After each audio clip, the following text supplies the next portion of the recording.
త్వరలో శుక్రాదిత్య యోగం. ఈ 3 రాశులకు ఊహించని లాభాలు. మరి ఆ వివరాలేమిటో పూర్తిగా తెలుసుకోబోయే ముందు మీరేమైనా సమస్యలతో బాధపడుతుంటే వాటి పరిష్కారం కోసం మీరు మా గురువుగారి నెంబర్కి కాల్ చేసి మీ సమస్యలకు తగిన పరిష్కారం పొందండి. ఖచ్చితంగా మీ సమస్య పరిష్కారం అవుతుంది. ఇక వివరాల్లోకి వెళ్తే జూన్ నెలలో సూర్యుడు శుక్రుడి కలయిక ఏర్పడుతుంది. కొన్ని రాశుల వారికి సూర్య శుక్ర కలయిక వల్ల శుభ ఫలితాలు లభిస్తాయి.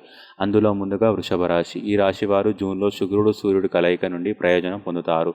ఆర్థిక ప్రయోజనాల కోసం కొత్త అవకాశాలు లభిస్తాయి. శ్రామికులకు మార్పు, కొత్త అవకాశాలు లభిస్తాయి. వైవాహిక జీవితం ఆహ్లాదకరంగా ఉంటుంది. డబ్బు ఆదా చేయడంలో విజయం సాధిస్తారు. శుభవార్తలు అందే అవకాశం ఉంది.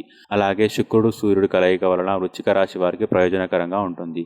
కెరియర్లో సక్సెస్ అందుకునే అవకాశాలు ఉన్నాయి. వైవాహిక జీవితంలో సంతోషం ఉంటుంది. కుటుంబ సభ్యులతో మంచి సమయాన్ని గడుపుతారు. అలాగే పని ప్రాంతంలో కొత్త బాధ్యత లభించే అవకాశం ఉంది. ఆత్మవిశ్వాసం పెరుగుతుంది. ఆరోగ్యం మెరుగుపడుతుంది. ముందుగా వ్యాపార స్థితి కూడా చాలా బలపడుతుంది. ఇంకా కన్యా రాశి. ఈ రాశి వారికి ప్రయోజనకరంగానే ఉంటుంది. అదృష్టం అనుకూలంగా భావిస్తుంది. అదృష్టవశాత్తు కొన్ని పనులు పూర్తవుతాయి. పనులలో ఆటంకాలు కలుగుతాయి. ఆర్థిక పరిస్థితి మెరుగుపడుతుంది. కొత్త ఆదాయ మార్గాలు సూచించబడతాయి. ఈ వీడియోని లైక్ చేయండి, షేర్ చేయండి. ఇలాంటి మరిన్ని వీడియో కోసం మా ఛానల్ని సబ్స్క్రైబ్ చేయండి.